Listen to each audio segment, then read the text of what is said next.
On this week's episode, in preparation for the Albertsons Boise Open on the Korn Ferry Tour, we welcome the tournament host, Jeff Sanders of Jeff Sanders Entertainment. And Mike, he's got some stories. Hey, former PGA player. He's got Arnold stories, Jack stories, Tiger stories, and they're ones you probably have never heard. Rough Fairways is next. Hey, Jeff, can you hear us? Yeah, nice. How's it going, guys? Great, Jeff. How are you? I'm doing good. Can you hear me okay? Yeah, we were hoping you weren't like driving a convertible. So No, I just pulled my Maserati over. I'm going to get in the Lambo now. And by the time another hour or two, I'll be able to get my Porsche, and then I'll finish it off with an Aston Martin. That's perfect. Well, we it's a good rotation. We can cross out the what kind of cars do you own question, Jeff. Yeah, you answered that quickly. I'm gonna drop. I'm gonna let you guys talk to Sure, Jeff. Ryan. I'll talk to you guys later. Good to Sounds meet you, good, Stephen. Ryan. All right, see you later. Fowler, way to tee it up, baby. Way to tee it up. I'm gonna go Fowler. sell some tickets like you should be doing. Yeah, there you go. Sell something. Damn it. Sell something, man. All right, See you, Ryan. later. So we're getting ready to rock and roll. We may lost you. You there? Oh, there we go. I'm here. Yeah, I was just saying we're getting ready to rock and roll here pretty quick. I like it. Yeah. Good. How you doing, Jeff? Where are you guys located? Are you in Boise? Yeah, we're up in Boise. Oh, awesome. Fantastic. I love Boise. I do too. We've been here right on 10 years. I moved here from the Midwest, so I love it. Oh, you did? Yeah. I started coming over there in 1988 to get this tournament started 36 years ago. And I met with Joe Albertson and Warren McCain and a bunch of people, and they gave me a 1-year contract, told me if I got thrown in jail or embarrassed, I might be out of there. And so far, they haven't caught me either one of them. So I'm still. Right. Yeah, it's been fun to grow. It's really been fun. Every year we sort of, for the most part, end our year in Boise. It's a nice place to end the year in the fall. Late summer now, but for a long time it was in September. So it was, and the tour changed, moved us up a little bit. Thankfully, we're 1 week later this year, but won't be quite as hot as it was, last couple of years. Well, even in the 10 years I've been here, the tournament's grown so much. So. Yeah, the music component really, that really helped. I mean, that's really changed the game for us wherever we go. Golf Cella, as we call it, has really added some value, and in some way, sometimes I think 5, 6, 7x in attendance increases. So it's really been the driver. 100%. I saw that golf. Are you a music guy? Is that why you brought golf and music together? Yeah. I've always been, we've been doing it a long time. We've concerts at our events for 20 years. We've probably done 100 and some concerts, but most of them privately on the Pro-Am nights, not publicly, not after golf, because it's very hard at the venues that we've played to find a location on site where you can buy one ticket, and then that one ticket gets you watching the golf and then staying for the concert. Most of the time, the only place to really do that's the driving range. Mm-hmm. And our stage is, gigantic. And so sometimes it's hard to set it up and have it be out of the way. So when the guys are practicing and playing during the week, like Hillcrest Country Club, for example, driving range would never work. I mean, it's too small and it just wouldn't work. So kind of depends on where you are. But, at Hillcrest, we're lucky to have that location on the 18th, right at the 18th fairway there. That's just unbelievable. Right. 10,000 people can enjoy the show. It's great property there. Well, I want to remind everybody who we are actually talking to after we got through all that banter. He is Jeff Sanders of Jeff Sanders Entertainment. He's been putting on the Albertsons Open for 30 plus years, Jeff. 34. This is 34th year. 34th year. Not many people might not know this, but former PGA Tour player on tour from 1980 to 85. You played the final round of the 1985 Milwaukee Open, paired with Jack Nicklaus and Jim Thorpe. That's right. Good for you. Good memory. I've lost track of that day. Well, that's not going to help, because tell us what you remember most about that round. Playing with Jack. I've been very lucky when I was on the tour to play with all the big name players. And quite frankly, since I've left the tour, I've had a chance to play with a number of them in the business, that I'm in. So the highlights for me really have been who I play with. I played golf with Palmer, I played golf with Tiger Woods, I played golf with Jack Nicklaus, and others, Tom Watson. I could go on, but those were the highlights. I've been watching those guys on television, and but Jack Nicklaus in particular, back in 1985 when I was leading, or right at the lead of the Greater Milwaukee Open at Tuckaway there in Milwaukee, on Sunday, Jack Nicklaus, to put it in perspective, won his last Masters in '86. So this was fall of '85. He won the Masters in April of '86. So he was still competitive at the very, very highest level. And of course, Tiger Woods got on the tour back in 1996 or '97. So Jack, if you go 10 years earlier, was the king.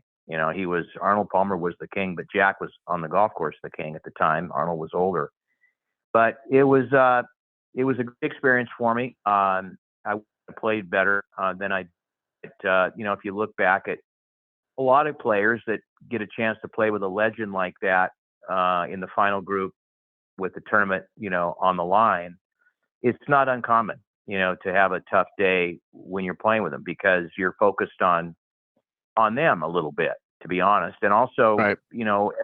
Everybody there but my caddy and my wife were rooting for Jack, and 45,000 people rooting for Jack, and 2 rooting for me. So Right. You're a little the outnumbered interesting there. thing was, well, you got a little 4-footer for par, side hiller, like putting on a piece of glass, and people are running to the next tee to get in position to watch Jack hit his tee shot. So you really have to be focused, and you have to almost turn those people into cardboard people. It's hard to do. And you understand, they're there to watch Jack. They're there to get in position to watch him hit his next tee shot. So the hard part was putting, because all the time, it was worse than everybody's and still, but not when you're playing with Jack Nicklaus in the final group on Sunday. It's like what a lot of players complain about with playing with Tiger back in his heyday. Everybody just had to get to that next tee shot or next approach shot as his competitors were putting out. That's right.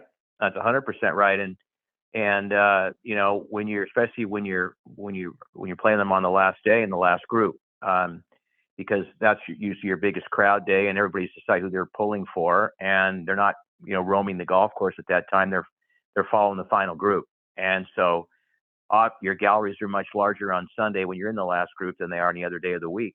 And so it's something that you can't really prepare for. You have to go through it. You have to play through it, and you have to experience it. And it's like I was talking to Jack in the locker room after the round, and he said, hey, tough day out there today, but you better next. Now you've been there. Those are kind words, and they were true words. But I didn't get in that position again, because that was my last year on tour, and then I decided to get in the golf event business. So I never got a chance to do that again and see how I performed the second time around. What did get you into the golf running business, tournament business? Had that been something that you've always enjoyed, that while you were on tour, you were thinking, hey, how is this tournament run? How'd you get into it? Yeah, interesting. Great question. And yes, when I was playing, you get a lot of downtime when you play the tour. You've got your 4-hour round and your 4 hours of practice, and you go to a lot of malls and movies, restaurants, and try to stay out of the bars if you can. But at the end of the day, I was always interested in how it worked. That's how my mind worked, and it's been was an advantage for me back then when I first got in the golf event business, because in big show, I'd been on 5 years and I'd seen it all. In the U.S. Open, I'd played in all the big tournaments, and so I knew how it was supposed to look. And I'm from Portland, Oregon, is where I grew up, and went to school at the University of Oregon. I played in the golf team for 2 years of my 4 years with Peter Jacobson. He was my roommate. So my first 2 years at the University of Oregon, Peter Jacobson and I were roommates, and I was a Kappa Sig, as was Peter. And so we played a lot of golf together. And he got on the PGA Tour in 1976 in his first qualifying. He got his card right away, and he's played ever since. And now he's like me, 69 years old, many years later. And so anyway, we had a very close relationship. And then after 5 years on tour, he and I were talking, and I said, Peter, we don't have a PGA Tour event in Portland. the Portland Open PGA Tour event that Ben won was 20 years later. It was 12 two-man teams, and we There we are. got you back, Jeff. We missed you the last couple minutes. We missed you the last couple of minutes. Sorry. Oh, sorry about that. Okay. I wonder how that. Anyway, where were we, guys? You were talking about you were trying to get a tournament on with Portland. You talked to Peter Jacobson about it. Yeah, so Peter and I were roommates in college for my first 2 years at Oregon, University of Oregon. We're Ducks, and so when he went out on tour in '76, I went out on tour a few years later. But after 5 years, we got together and talked about bringing a PGA Tour event to Portland. I was a member at Portland Golf Club at the time. And so we approached Fred Meyer Stores. And Fred Meyer back then was owned by Mr. Fred Meyer, much like Albertsons was owned by Mr. Joe Albertson. And what happened is we tried to get a PGA Tour date. The Portland Open had left Portland Golf Club in 1966, about 20 years prior.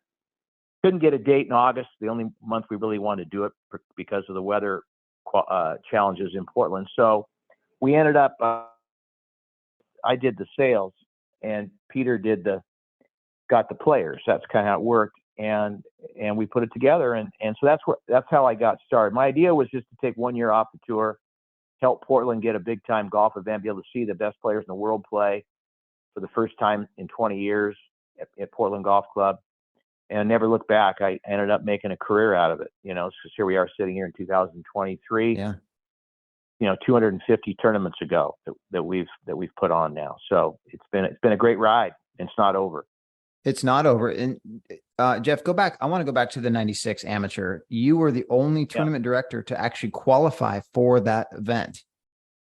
That's right. Yeah, that's what I was a championship. Yeah, that was exciting. Do you have a Tiger story from that year? Because he won so it. I played. Yeah. So Tiger came in. So my company, at that time, Jeff Sanders Promotions, we were the management company of the 1996 U.S. Amateur. The Tiger three-peated in the 1997 U.S. Women's Open, where Annika was attempting to three-peat, and Nancy Lopez lost on the very last hole at Pumpkin Ridge in Portland, where I was a member for a long time. I played a couple practice rounds with Tiger. As championship director of the tournament, I was able to get Tiger on early before the actual week started, and I'd qualified, gotten one of the 4 Oregon spots. So I was able to tee it up. I shot 140, I think 142 in the qualifier at Pumpkin, and got into the match play. And so I was actually in the 64 guys, that were going to play. Or not going to play, but they're playing it, match play. When match play started, I was able to qualify for that. And I was running the tournament, playing in the tournament. It was exciting. It was hard because I was trying to make sure that everything with the tournament went great. At the same time, I was, playing in the tournament. But my memory of playing practice rounds with Tiger Woods were that, he was unbelievable. I mean, he hit it 4 miles, he hit it straight up and deep off the tee. He was more wild then off the tee than he was as he grew into the best player in the world on the PGA Tour for so long. But he hit it forever. I mean, he hit drives, that were just. I mean, I played the course. It was my home course, and he hit it places nobody ever hit it before. Will never hit it again, probably. And very high. And so, I said to somebody, there wasn't a par 5 on the golf course at Witch Hollow at Pumpkin for Tiger. He's hitting driver 7-iron, driver 6-iron into these par 5s after monster tee shots, and it's going to be hard to beat.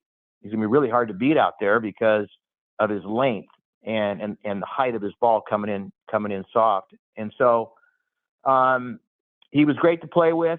We orchestrated his big deal with Nike. Of course, Phil Knight was out there riding in my golf cart after I lost my match. I ended up going back and running the event without playing. Unfortunately, I got beat early on the first round, the second to last hole. So I was back running it. And so Phil was in my cart most of the week. And I was, getting him inside the ropes, and he was following Tiger. And when it all ended and Tiger won it in a dramatic fashion, as we know, we went in the clubhouse, in the Witch Hollow clubhouse, and put black, drapery all over the windows so we could see in. And they made a deal, obviously, and Tiger Woods became Nike Golf, and off they went. And that was, the day after the tournament. I think he was on a plane in Milwaukee to play in his first PGA Tour event, actually.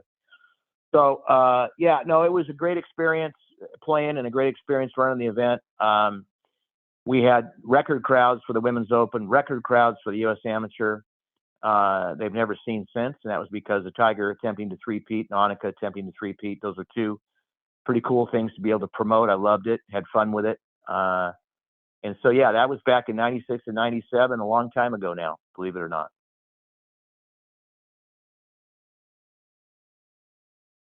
Jeff, do we have a modern day Tiger? Do we have anybody like him right now? Well, that's a great question too. I would say no. No, I would say right now we do not. We have a lot of great players, the Schefflers and the Hovlands and the Fowlers and the DeChambeaus. They're all great players. But we don't have a dominant player like Tiger Woods. We don't have a guy that is, just an animal out there, just fearless and only playing to win. Tiger Woods, from what I know, from the very first tournament he played on the PGA Tour back in 96, he's never played for the money. He's only played to win. He's only played to break records. He's only played for trophies. He's only played for history, not for money. He's made a lot of money on and off the golf course, as we know, but that was never his in his game plan. He's a guy that he had plenty of money when he started, but I'm not sure it would have mattered. He was ingrained in his mind that he was going to win golf tournaments and he was going to play to win golf tournaments. And on the PGA Tour today, we've got great players. Think about these guys. DeChambeau just shot 58 in the Live event. You've got Scheffler going low, doing great things. But Wyndham Clark, the University of Oregon, he wins the U.S. Open, the LA Country Club, out of nowhere. Right. So there's a lot of great players, but there's not one dominant player that I can point to today. Now, will there be? There could be. There probably will be. Do you think there's a greater talent pool in the PGA today? Is it just harder to find a dominant player like Tiger was? Well, if you combine the PGA Tour with Live, and you look at all the professional golfers on both tours, both leagues, let's call it, definitely deeper from top to bottom, but not a dominant player in the game, but definitely deeper when you put all the great players in front of you that play the game for a living these days. I don't think there's a dominant player right now that you can just absolutely, if he's in the field, you're going to bet on him to win. Rory McIlroy, every once in a while, I think he gets there and then he doesn't finish, gets there and then he doesn't finish. And why, I don't know. I do know that Tiger Woods Jack Nicklaus and Tiger Woods made more putts on the 18th green to win than anybody. Right. And that's my memory of Jack. When he had that 20-footer to win, he made it. When Tiger had the 20-footer to win, he made it. It comes down to the flat stick. It comes down to making the putts you have to make to win. And, these guys all hit it great. They look great. They swing great. But it's still going to always come down to the flat stick, always under pressure, making the big putts to save par and making the big putts to win on the last couple holes. You got to play that. You got to play that last nine on Sunday. You got to know how to play that last nine on Sunday to win, and not to make a check or have a high finish or get your card or any of that kind of stuff. Well, I think it's funny you bring up the flat stick. I'm a big equipment nerd, so just seeing, for me, always the great putters are the ones that have had the same putter in the bag for 20 years too.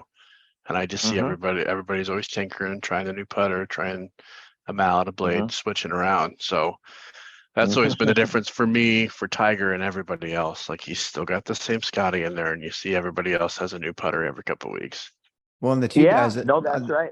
The two guys that are on tour right now that could be the new Tiger or the modern day Tiger, in my opinion, would be Rory if he could actually putt flat stick. And then statistically speaking, Scotty Scheffler's had one of the best ball striking years on tour, and yet he can't make putts. And he just switched to a new putter. He just switched his new putter. So yeah, it does come down to that. I mean, it's it's interesting you point that out about putters. I used a Wilson 8802 for 45 years. Time I was 16 to the time I was 61 and or 62, whatever it was. And I just changed to an Odyssey just because I'm not putting as on fast tour-like greens anymore. And that putter was great for USGA championships and PGA Tour or high-level amateur greens when they were really bent grass and really fast.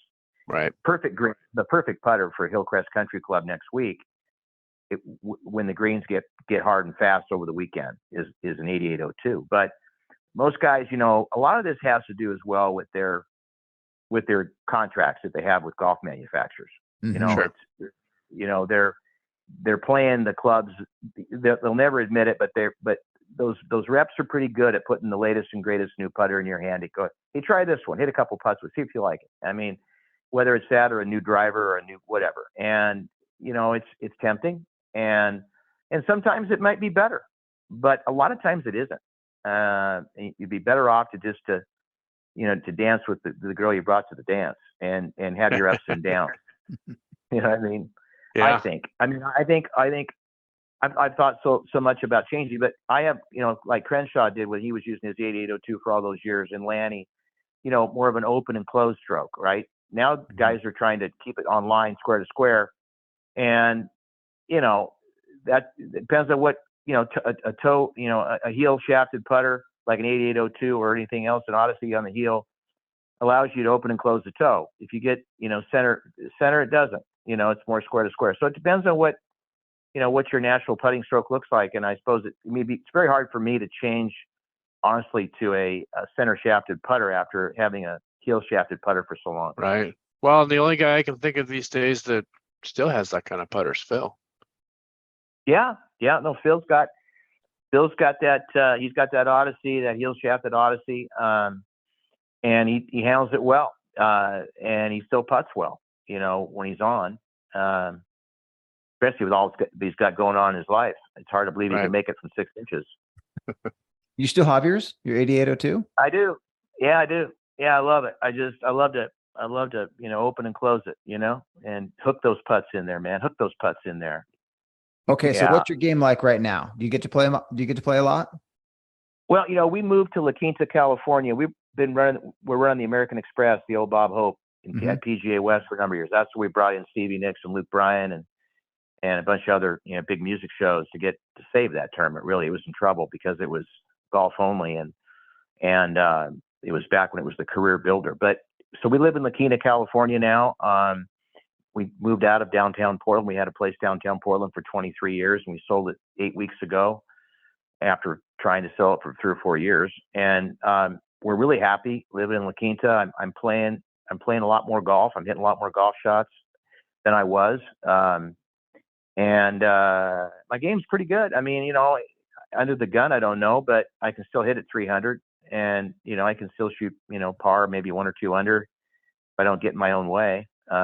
Try shots I can't hit, shots I used to be able to hit. Now, I don't try to do crazy stuff, but love the game, love to play, love to practice. I always love to practice. I always try to be prepared, and that helped me a lot in my business career. Is in golf, Jack Nicklaus told me one time, the only thing more important than winning is preparing to win.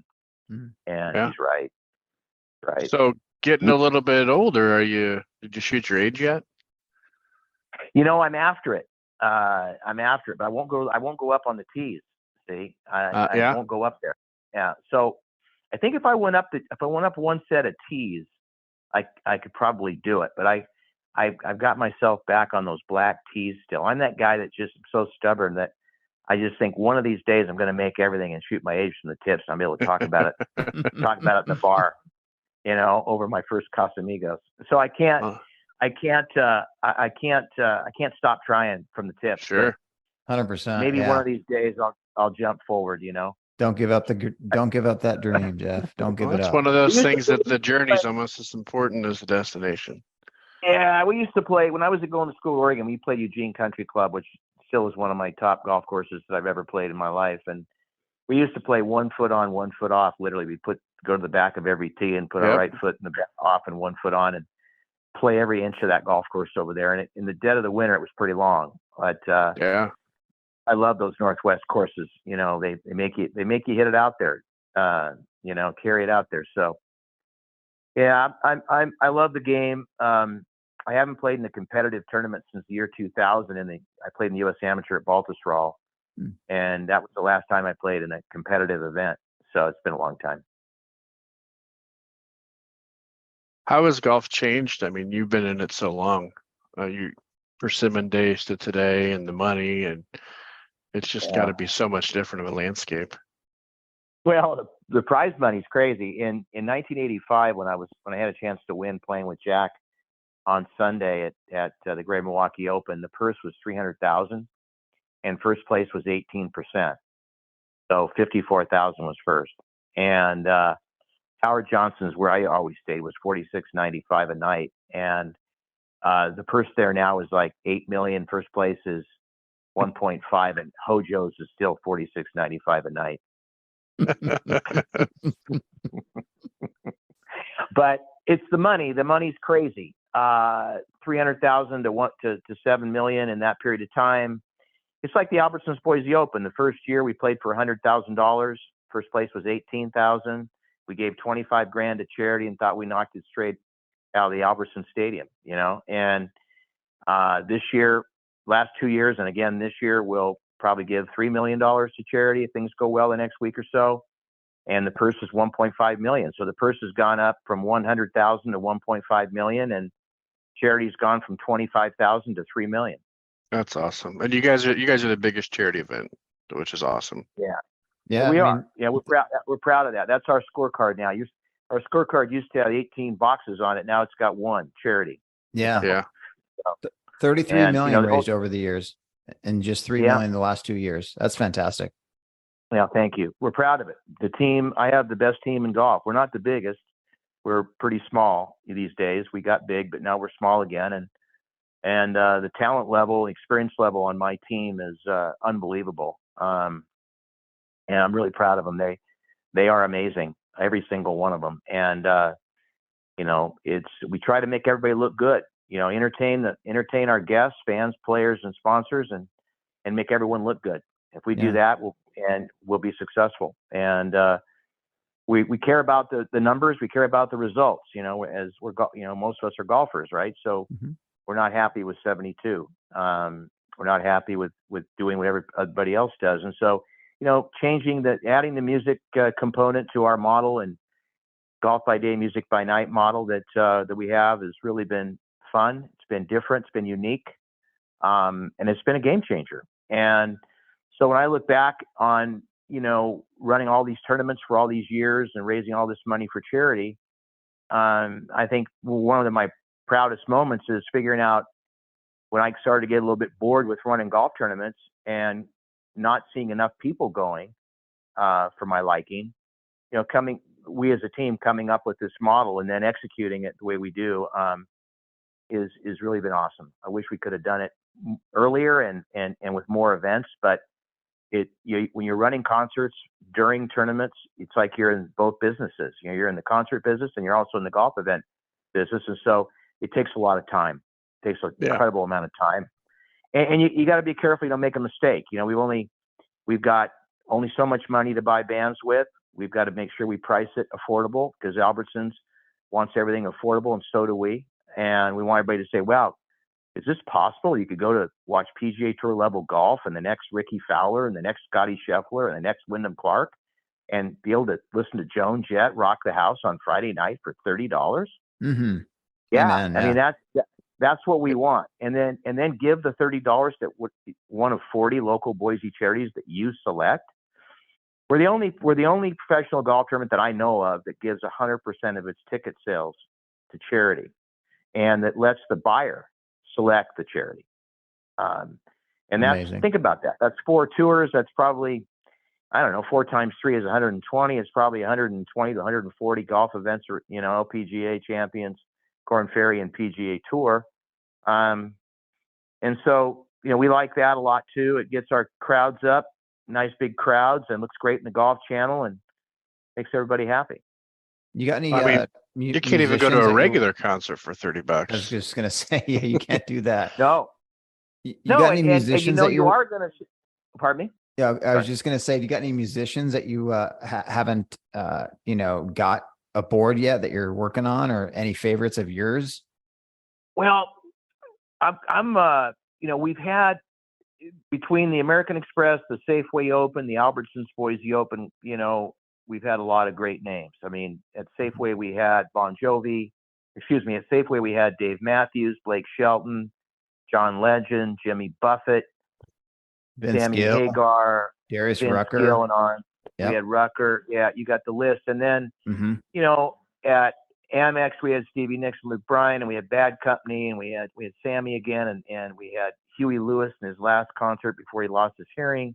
Mhm. And then in Boise, you know who we've had. So, I'm a classic rock guy. I love REO Speedwagon. I love Bad Company. I love Journey. I love Hagar. I love Idol. I love Joan Jett. I love high energy music. I love, Bruno Mars. I mean, Michael Jackson. I love, high level, high energy music. And I love classic rock, Led Zeppelin, Robert Plant, Bob Seger. Those are the kind of bands that I like. And, but those artists are getting to be in their mid 70s. Even Paul McCartney's 80 or 81 now. So You better get Paul here soon, Jeff. I know. I've tried. Believe me, I've tried. I bet you have. But we, so we're going to have to kind of go. We're going to have to dive into the 90s a little bit more and get out of the 80s, because of the age. But it's like this year. I mean, Sheryl Crow's amazing. And Joan Jett is unbelievable show. And then Weezer sold out first. We've hired Weezer a few times, and they always sell out first. Everybody loves Weezer, and so for me, I think it's important to when you're doing a concert after golf, I think it's important to keep it high energy as much as you can, because people have been out in the hot sun all day. They probably had a couple of beers or a couple of drinks right before the show starts, and you got to keep people awake. So let's turn it up and let's go. Right. That's kind of where I'm coming from. Well, I think when they keep selling out, you're doing it right. So. Well, like I was saying, the challenge, like when we had the big driving range at PGA West, and we had Luke Bryan and Stevie Nicks 2 nights in a row, we did 30,000 a night because we had room for 35 or 40,000. Well, but at Hillcrest we have room for 10. So you can't have an artist. You can't have an artist the size of Stevie Nicks or Luke Bryan because they're going to draw 30. We have room for 10, and so all of a sudden, the ticket prices have to go way up. And we don't want to do that or keep it affordable. So, and we also can't sell more than 10,000 tickets. We can't sell 30,000 tickets. So we have to find artists that fit the footprint that we have to work with at the right price, keeping it affordable for everybody. And so when you see, Old Dominion, and we see Midland, and when you see Billy Idol and the bands this year, and, Sammy Hagar and those bands fit the footprint perfectly. And we can keep the price at $30, maybe next year a little bit more, each year a little bit more, but it's always going to be hopefully going to be a wow. There's 3 buyers. There's your music buyer that doesn't know much about golf. There's your golf buyer that doesn't know much about music, and then there's your sweet spot where you get the person that loves both music and golf, and especially loves the artist that you're bringing in. So my job is to figure out how to get as many people to come out and watch golf, have lunch, watch golf, have a drink or two, and stay for the show, and not leave, or not come at 4 o'clock. Although we're good, come on out at 4 o'clock, because what happens is when some of the people come out just to listen to the music, we're okay with that, because I've heard this. They come through the gate and they look and they go, "Wow, look at this park, man. This is cool." And I'm going, "Well, it's a golf course, but that's okay." and then they roll down the hill and they're like, "Look at that stage. And what about this guy in the white pants over here? Hold on for a second. Who's this guy? Look at that belt. Jesus, look at that pink shirt." And next thing you know, hey, let's check this out. And so it's a way to get new fans. is maybe you come for the music, but you end up watching some golf, and next year you come for both, or the other way around, right? So that's the fun part of it. But when you're in the event business, I don't care if, you know, we've done IndyCar racing, we've done indoor soccer, we've done college basketball, we've done, you know, we've done obviously golf, we've done televised golf, celebrity golf, on and on and on. But when you're in the event business, how you can tell if you're successful is how many people are there. Mm-hmm. You know, if you go out to the golf course and there's no one there, you're not a very good promoter. Okay. Right. And your product might not be too good. So we want to see a lot of people. That's important. When you first started doing this, was there an event on tour, whether it be the Korn Ferry Tour or any kind of smaller event or PGA Tour event, that you saw that did on both sides, that did a terrible job, that did a really good job, that you extrapolated any information from that? Do you remember any kind of tournaments like Phoenix that? Open. Okay. Yeah, Phoenix Open. I mean, that has always been the Waste Management Phoenix Open. Has had an unbelievably fantastic tournament director for years, and he really got this. And I just can't really honestly believe what he created. I'll tell you a funny story. So this is an example of success. But so about 20 years ago, I went to the event with the then CEO of Albertsons, and the two of us went. And of course, I, had the passes and everything to get us where we needed to go. And so we come through the gate, and there's these massive amounts of people, and massive amounts of skyboxes, and massive amounts of bars, and music's over here playing. And I'm going, this is an event. This is not a golf tournament. This is an event. This is what I want. Right. I got to figure this out. So we walk over, and it's lunchtime. So we have a sandwich, and, we have a drink. And so this really good looking gal standing there in these super high heels.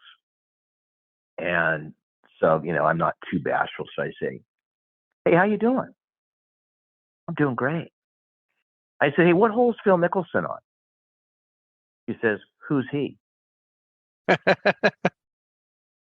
And I said to the CEO, I said, "Now this is an event." Right. And so you think about that, right? She was there because she heard it was an event she wanted to go to, and she didn't know Phil Mickelson from Mickelson Phil. Mm-hmm. But she was, and that's what I'm saying. That's an event that gets people there for all kinds of reasons. It's not just your diehard Golf Channel viewer who's going to drive 500 miles to go watch Phil Mickelson play. Right. It's also a lot of other people going there for different reasons, and that's what creates an event. And that's what we did is we added the music to the golf so that it would be an event, and it would get people there for multiple reasons and come all together and have fun. But I'll never forget that story. That's a true story, and it was really interesting to me. The answer to that question, it just hit me like, oh, I got that. All right, go. And here you are putting on events more than golf tournaments. I love it. Yeah, I mean, that's what we strive to do. That's what we're passionate about. That's what we think, people want. We think they want to relax and be entertained. So when I started up my new little company after selling my company to Lagardère Sports out of Paris, someone said, "What are you going to name the company?" "Jeff Sanders Promotions?" And I said, "No, I sold that company. We're going to call ourselves Jeff Sanders Entertainment." "So you are?" I go, "Yeah." "Why is that?" "Because I want to make sure we all know what business we're in." Right. We're in the entertainment business. We're not in the promotions business. We're not in the productions business. We're in the entertainment business. And so that's why the name of the company is what it is. Yeah. Listeners, you can go to jeffsandersentertainment.com, and Jeff, I got to tell you, you got probably one of the coolest logos that encapsulates what you do. No, thank you. And we love our logo. It's all over the shirts. We got these shirts now that we wear in the hats no, I thank you. I mean, is the putter the 8802? Is that the silhouette of the 8802 on the third string right there? It is. It's the third string. It's the third string. It is. Yeah, no, absolutely. No, and those, if you look at it a bunch of different ways, you can see what it could be, right? It could be a green and it could be 100%. a guitar. Yeah. Depends on what angle you look at it. It's really been fun to put on, our hats and shirts and stuff and walk around and people look at it. What's that? What is, that's cool. And well, that's our company. They go, what's your company? So I just, that logo was created by Ashley Samuelson, who works for us, and she put it all together. Her and I kind of tweaked it a little bit here and there, but I give her a lot of credit for that. Shout out to Ashley. Job well done, Ashley. Yeah. She's amazing. She's amazing. Got need a great eye. Need another section on the website to buy a hat with that on there. Ooh, yeah. I know. I was thinking about that. I could use a couple extra bucks. Maybe we should do that. But yeah, we get a lot of comments about it. It's fun. It's golf by day, music by night, Golfcella. In La Quinta, after the next morning after the Stevie Nicks concert, it was crazy because on the headline on the Desert Sun newspaper was Golfcella hits PGA West, and that was fun. It's just what turns me on is weird stuff, right? But that was when I read that the next morning, I went, wow, that's what we want to be, because PGA West, as you know, is 2 miles from where Coachella is and 2 miles from where Stagecoach is, two of the greatest musical festivals on earth. And so to be compared in any sort of way was cool. So what does next week look like? Obviously, we know what happens Thursday through Sunday, but what are you doing Monday, Tuesday, Wednesday? When do you arrive in Boise? Tomorrow. I'll be in Boise tomorrow. I was supposed to be there today, but I got hung up. So I'll be there tomorrow. And the team's been there a couple of weeks, and I'm getting pictures. David Babcock, my tournament director, is fantastic and it's worked with me for 25 years. And he's been the tournament director at the Safeway and the American Express and Boise for a long time. And he's been sending me these great pictures of the build. We call it the build. The build starts with nothing, and it just sort of each day you get a little more steel on the ground. Then next thing you know, you get the canopies around the steel, and you get the tables and chairs and linens in there, and then the bars in the corner, and you get the mesh going, whether it's the blue mesh, and it's a fun thing to. I get these pictures every day. It's a little bit further along, and so things are really right on track for next week. They look great. I'm really happy about the look. We added the Albertsons Wine Bar Chill Zone, we call it, which is air conditioned behind 16 this year. We got 15, I think, different wines in there that people can enjoy. It's the first year that we've ever had that. Then we have the Corona Premier Beach Club on 10 green and 18 fairway, which is going to be Modelo and Corona. I think just Corona actually, and some wines in there. And it's a new venue for everybody. The one thing that I want to make sure is that we've got all these great spectator facing friendly venues that there's no cover charges or wristbands or anything to get in. When you have that ticket, you're in. And that goes back to philosophically wanting everybody to feel like a sponsor and not feel like, oh, I can't get in. I'll have the right wristband. I need to pay an extra $100 or something. That's just not how we do it. And we want everybody to feel great and no one to feel like I can't get in, So now if you buy a private skybox, that's different. You invite your guests, but we've got a number of venues there. So it's looking great. We're having a concert Monday night and a concert Tuesday night, and I just can't tell you who they are because we'll have a security problem.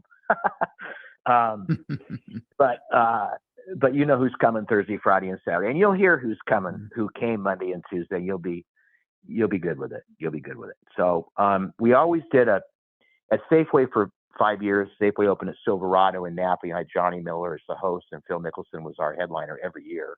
Mm-hmm. We always had a Monday night private concert for the sponsors, and we never told anybody who it was. And so the first year we had Jimmy Buffett come in. No one knew he was coming. I got him. Long story. You don't have time for it, but got him to come in, sit on the stool with his guitar, and play 10 songs, and it was great. And 300 people, and Jimmy. The next year we had Dave Matthews come in and do the same thing. Just brought his guitar only and did 10 songs, and we had John Legend, with his piano, just he and his piano, incredible. And then we had Blake Shelton, who was an hour late after having a bunch of cocktails, and he was great. So, but we never told anybody who it was. And that was fun. And so we've got that going this year too.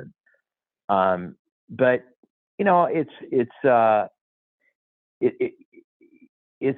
going to be fun. I mean, it's going to be, we'll have more people at the tournament this year than we had last year. I'll have more people at the concerts this year than we had last year. We have a few tickets left for Joan Jett. I think like under 100 tickets left out of the entire amount. So if anybody wants to get a ticket, they got to hurry up because they're going to sell out for sure.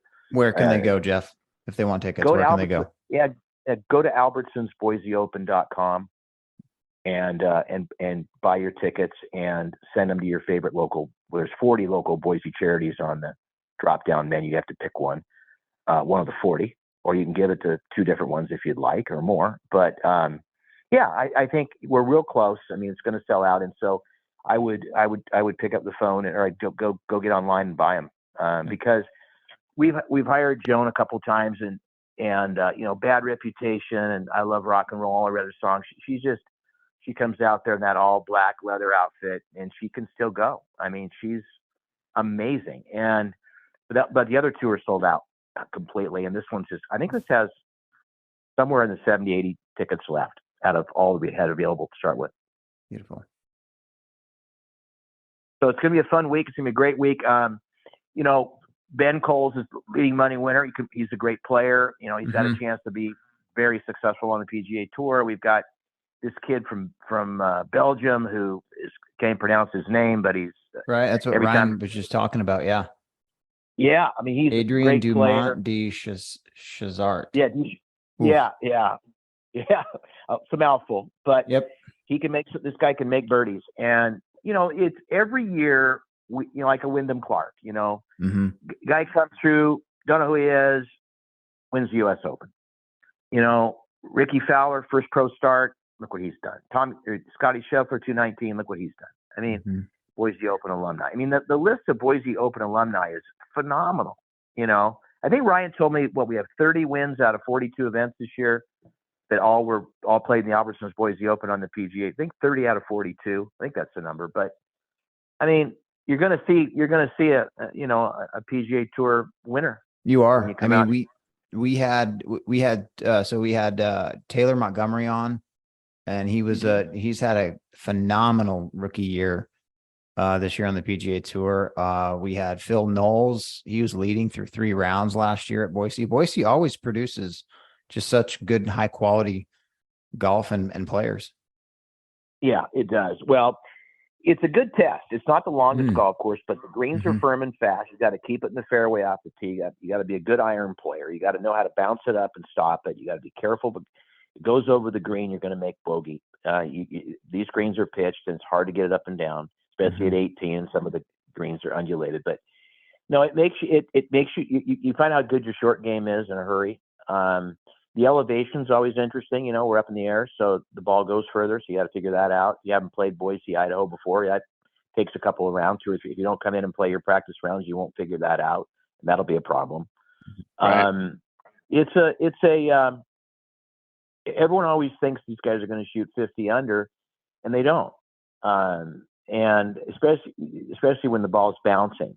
Now, it's hard to make it bounce in August because you got to keep water on to keep it alive because of the heat. But next week, I think it's going to cool down a little bit. I hope it does, so we can firm the greens up on the weekend, next weekend, and see what happens. But no, we've had some great players play, and Sam Saunders, Arnold's grandson's going to play. Been a while since he played, but he's going to play. He's been sort of taken over for his grandfather back there, and taking care of the business stuff. But he wants to play again. So he's a great guy, by the way. I love Sam Saunders. And Arnold Palmer, he came to Boise and year 2000, 23 years ago, and played on Monday in our little Celebrity Skins game, and got some video of him. I'm going to play this year at the Pro-Am dinner and honor Arnold. Did you take Sam any there. money from him? Well, I played with Arnold in 1976 in a fundraiser at the University of Oregon, my sophomore year at Oregon. And he and Dave Marr, remember Dave Marr play on TV and won the PGA championship, and he was a commentator on TV for a long time. He and Dave Marr came in and played with myself and Kathy Young, who was number one on the women's golf team at Oregon at the time. And Arnold came in and flew his own plane in and played 18 holes, and we raised some money. We needed $17,000 to pay for the golf program for the year in 1976. And so Arnold plays 18 holes, and I was using my Arnold Palmer putter, and I was making everything. I was hitting it all over the place. I couldn't find, my own zip code, but I was making everything with that putter. It drove him crazy. He says, because I don't remember the Arnold Palmer 8802, where it said Arnold Palmer on the bottom of the putter, right? That's what I was using. So it was fun to be able to show him his name when I'd make a putt on him. But we had some fun that day. But all I remember about it really was two things. I remember that Kathy she was a great player, and she was attractive. And so whether she made birdie or par or bogey, she always got a little peck on the cheek from Arnold. he didn't really care whether she made birdie or not. Par or bogey was fine too. And then at the banquet afterwards, he says, "Hey, coach," and this is with all the sponsors there and everything. He says, "How'd you guys do?" And coach says, "I don't know. I think we broke about even." Broke about even? That's not going to work. He says, "I'm going to cut my fee in half for the day. And Dave Marr, so are you." And when he did that, we got the money we needed to pay for the golf program for the year. Because the that's two of them awesome. put their fee in half because he wanted to make sure it was a winner for the day, But that was how Arnold Palmer was. I was fortunate enough to play with him 76, then again in 83 at Hawaii. I was on the 10th tee. My cousin Rob Souza, who was from Hawaii originally, his family, my uncle and aunt. Anyway, Robbie was my caddy for a year. I say this jokingly, but it's probably true. He was the worst caddy on the PGA Tour, and he was my caddy. And he said to me, he says, "Hey, I'll caddy for you in Hawaii." I said, "Well, you will. How are you going to get there?" "I'm going to fly over." I said, "Oh, okay." He says, "On there one condition." I go, "What's your one condition, Rob?" He says, "I want to go to the beach every day I'm there." "Well, how are you going to do that if you're caddying for me?" He said, "We'll figure it out." I said, "All right, Rob, come on." So he came over. Monday morning, he said, Let's play right when the sun comes up Monday morning. And we'll be done by 10:30, and I can go to the beach. I said, "All right, Rob, we'll do that." So he meets me at 6:15 at the locker room, grabs my bag. We hit a couple balls to go to the 10th tee. It's just getting daylight enough to see the ball go down the fairway. Here comes this guy walking towards the tee with his caddy. And Rob says, "Oh, no. Look, what's going on out here? Got somebody joining us?" And he gets closer. It's Arnold Palmer. And I go, "Rob, I think you're going to be okay with who's joining us." Right. He walks up and he goes, "Good morning, guys. Hi, I'm Arnold." Look at him. I hadn't, played with him and seen him or played with him in 7 years. So that was fun. So Amazing. we got to play a practice round with Arnold Palmer.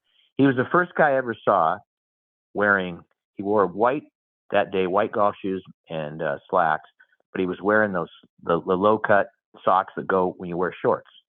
Mm-hmm. The first guy I ever saw do that, that was 1983, and he was probably he'd be 94 today. So 1983, 17, and 23 is 40 years ago. So he'd have been 54 years old. Pretty cool. That's awesome. Wow. Some things stick out, But yeah, he was do. the king. He was the king. He is the king still. He is. And he came to the Fred Meyer Challenge in 86. And it was great. He was amazing. It was fun to get to know him. And we've given Sam a few starts. He had some, challenges getting his card a few times. We give him a few starts. And so Arnold was always appreciative of that. He'd come out and watch Sam play a little bit. and it was fun to see him. So no, it's been a great run. We've got this year and 2 more in Boise for sure. Hopefully more, but we want to make this year the biggest and best event we've ever had. I think we will. I think that it's going to be great, and we know the golf's going to be great. We know the music's going to be great. It's not going to be super, super hot. So I think it's going to be a fantastic week out there. Jeff, this has been fantastic. I'm going to remind everybody where they can go get the tickets. Go to albertsonsboiseopen.com for the Boise Open here, August 24th through 27th. Thursday and Saturday tickets are already sold out. Friday is probably going to sell out pretty soon. So go get your tickets. Again, 100% of the ticket sales go to charity. So, and then check out jeffsandersentertainment.com. Jeff, we're going to hunt you down at Hillcrest and say hello to you. Come on. I really wish you would. I'd love to see you guys out there. Yep. I hope Fowler took good care of you and got you all the passes you needed and everything. He did. Okay. We appreciate him. We appreciate you. We appreciate your time today, Jeff. Looking forward to next week. Well, thank you very much for having me. I appreciate it. I love talking golf. You guys know what you're doing. You had some great questions today that were fun to answer, and hopefully didn't leave anything on the table. Swing hard. This is great. Well, gosh, I mean, we're 3 golf nerds, so we could have gone on for 2 more hours. So, but that makes 4 of us. There it is. Yeah. There it is. Throw the music in there and go from there. But no, thanks for your support of the tournament. Thank you for promoting the tournament, and whatever you need, let us know and come on out. Let's have some fun. And for those people that are going to listen, can't thank you enough for coming out and supporting the Albertsons Boise Open for all these years. And we hope we're making you happy. We hope we're entertaining you. And if not, let us know. So, hey, let's go next week. Rock and roll. It's here. It's here. Yeah. Let's rock and roll, Jeff. Let's rock and roll, guys. Thanks for having me. Okay.